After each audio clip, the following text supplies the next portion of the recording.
मालती, अभी अच्छे दिन नहीं आए, मटर 100 रुपये किलो हैं, सस्ते मिल जाएंगे तो ले आऊँगा।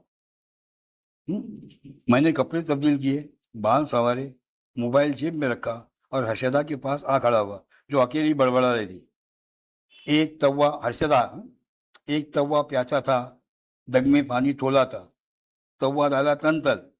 मेरी आड़ पाकर, नानू मैं आपको पोएम सुनाऊं? अरे भाई, मैंने तुम्हारी पोएम सुन ली, अब मुझे बाजार जाने दो। अरे सुनो तो, ये दूसरी वाली पोएम है, तिरिया वाली। फिर मेरे कुछ कहने का इंतजार किए बगैर वो शुरू हो गई। तिलिया आ, दाना था, पानी पी, फूल छोड़ लिया। Good, very good. मेरी रानी बिटिया को बहुत सारी पोएम याद है। नानू, ये कौवा कब फूल छोड़ेगा? मेरी गुड़िया वो कैसे उड़ेगा बता, इस गरीब का तो पैर फंसा हुआ है। नानू, किसने पैर फंसाया उसका? पता नहीं बेटा, अब मुझे जाने भी दो, नहीं तो तुम्हारी नानी। नानू, आप नानी से डरते हैं क्या? पापा भी मम्मी से डरते हैं, हर्षदा ने बड़ी मासूमियत से कहा। अरे बस कर मेरी माँ, बंद कर अपनी पटर। अच्छा बाबा, गुड बाय। उसने अपनी नन्ही सी हथेली लहराकर मुझे इजाजत दी। मालती से सामान की लिस्ट लेकर मैं बाहर निकला। कुटिया के पास अब भी तमाशा जारी था। रहीमू चाचा सर पर अंगोछा लपेटे कौवे को उतारने की कोशिश में सरगर्दा था। कौवा बेहिस हरकत हो चुका था। मुमकिन है इस पर गशी तारी हो गई हो, या फिर बेचारा लटके लटके मर गया हो। अगर वाकई मर गया होगा तो कितनी बेबसी की मौत मरा होगा। बदअंगेख्ता कौवे अब एग्रेसिव होते जा रहे थे। जब भी रहीमू चाचा का बांस झूलते हुए कौवे तक पहुंचता, मंडलाने वाले कौवों में से कोई न कोई झपट कर रहीमू चाचा के सर पर ठोंक मार जाता, और शैतान बच्चे ये मारा का नारा बुलंद कर, ये मारा। रहीमू चाचा के करीब पहुंचकर मैंने उनसे कहा, चाचा शायद अब वो मर चुका है, झटका देकर धागा तोड़ डालिए, नीचे गिर पड़ेगा, फिर इसे उठाकर घूरे पर फेंक दीजिए। मेरी बात बच्चों ने सुन ली। वो आगे बढ़ते हुए बोले, नहीं चाचा, हम उसे ले जाएंगे। आश्रम के एक लड़के कैलाश ने दावा किया, जो जरा सियाना मालूम होता था, इस पर हमारा हक है। नहीं, यह हमारा है। आपके यतीम खाने से एक लड़के करीम ने कहा, अरे क्या तुम पागल हो गए? इस मुर्दा कौवे को लेकर क्या करोगे? क्या इसका अचार डालोगे? मैंने अजराहे तमस्कुर बच्चों से कहा। करीम ने आगे बढ़कर कहा, हम इसे दफनाएंगे। कैलाश ने कहा, हम इसकी समाधि बनाएंगे। ये अजीब 8-9 बरस के बच्चे थे। ये सब 8-9 बरस के बच्चे थे। अजीब सौदा उनके सरों में समाया हुआ था। मुझे उनकी सोच पर बड़ी हैरत हो रही थी, और एक खदशे का एहसास भी हो रहा था कि कहीं ये मामला पुल पकड़कर फिरका वारियत की आग को हवा ना दे। शहर के मुख्तलिफ इलाकों में ऐसे ही छुटपुट वाक़यात हो रहे हैं और तनाव का माहौल बनता जा रहा है। शायद रहीमू चाचा ने भी इस बात को महसूस किया था। उन्होंने बड़ी नरमी से कहा, बेटा कैलाश, तुम इसकी समाधि क्यों बनाना चाहते हो? कैलाश इस सवाल पर कुछ बरहम सा हो गया। उसने तुनक कर कहा, क्योंकि कौवा हमारा है, वो हिंदू है। दूसरे बच्चे जोर से हंस पड़े और कैलाश तब गया।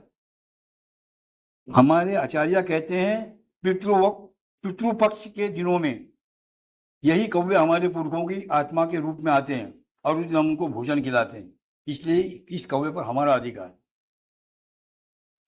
रहीमू चाचा बुरी तरह गड़बड़ा गए थे। मैं भी सोच में पड़ गया था कि ये कौन सा नया फितना पैदा हो गया।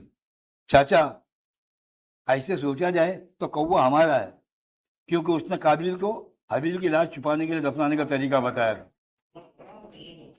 ये बात हमारे मौलवी साहब ने हमें बताई थी, और जब उसने दफनाने का तरीका बताया था तो इसे भी दफनाना ही चाहिए। क्यों साथियों? उसने किसी ट्रेड यूनियन की लीडर की तरह हवा में हाथ लहराते हुए कहा, अपने हमजोलियों को मुखातिब किया। सब साथी एक आवाज में बोल पड़े, बिल्कुल, हमें इसे दफनाना चाहिए। नहीं, उसकी समाधि ही बनेगी। कैलाश और उसके साथी अब जिद पर आ गए।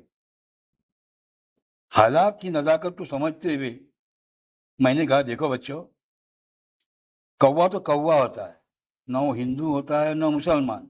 क्या किसी ने कौवे को मंदिर में पूजा करते देखा है? या कोई कौवा नमाज पढ़ने मस्जिद में जाता है? फिर कौवा कैसे हिंदू या मुसलमान हुआ? वो तो एक परिंदा है, वो एक पक्षी है। मजहब और धर्म तो हम इंसानों के लिए होते हैं। एक लम्हे के लिए सब चुप हो गए, मगर कौवों की काएं जारी रही। कि इसका क्या करें? एक 4-5 साल लड़की सिपर से पानी का घूंट भरते हुए बोली कि इसका क्या करें? ठहरो, पहले मैं इसे नीचे उतार तो दूं, रेमू चाचा ने कहा। फिर अचानक उनकी आंखें किसी ख्याल के तहत चमक उठी।